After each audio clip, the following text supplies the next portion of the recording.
Hello বন্ধুরা, সবাইকে বলছি যে আমাদের এখানে এলাচ বাগানে লোকের প্রয়োজন আছে।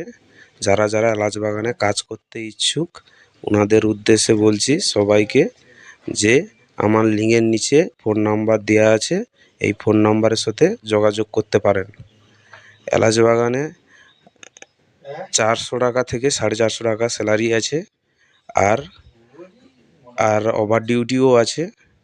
যাদের সবাইকে বলছি যে যারা যারা এলাচ বাগানে কাজ করতে ইচ্ছুক সবাই আমার সাথে যোগাযোগ করতে পারেন। রুম ও খাওয়া দাওয়া নিজের, আর রুমটা খালি আমার। আর সবাইকে বলছি যে লাইক, কমেন্ট, শেয়ার করতে খুব ভুলবেন না।